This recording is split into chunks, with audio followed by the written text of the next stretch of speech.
आज हम किस्त 278 पर गहराई से बात कर रहे हैं। इसी किस्त में एक और शिनाख्त का बहरान भी तो था, जो शायद इससे भी ज्यादा जज्बाती था।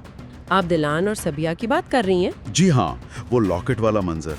ओह, वो तो किस्त का शायद सबसे धमाका खेज लम्हा था, दिल दहला देने वाला। जब दिलान ने पूछा कि ये लॉकेट आपके पास क्या कर रहा है, और सबिया का जवाब कि वही उसकी असली माँ है, सरायल मास।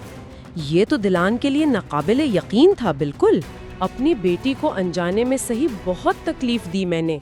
ये अल्फाज बहुत भारी थे। जाहिर है दिलान तो बिल्कुल टूट गई। उसका वो कहना कि आप मेरी माँ नहीं हो सकती, वो तो बिल्कुल फितरी रद्द-ए-अमल था। तो एक तरफ ये मजबूर दुखी माँ की तस्वीर है, लेकिन दूसरी तरफ वो आज़ादे साहिबा है जिसने इन दोनों की जिंदगी मुश्किल बना दी थी। तो सवाल ये है कि ये कहानी, ये पछतावा, क्या ये सच है? अच्छा, राजों की बात हो रही है तो एक और जोड़ा भी है जो अपने राज के बोझ तले दबा हुआ है। आप गुल और फुरात की बात कर रहे हैं? जी, उनकी वो खुफिया शादी लगता है अब शक की जद में आ गई है। हाँ, गुल तो बहुत परेशान थी कि कदर आपा को शक हो गया है।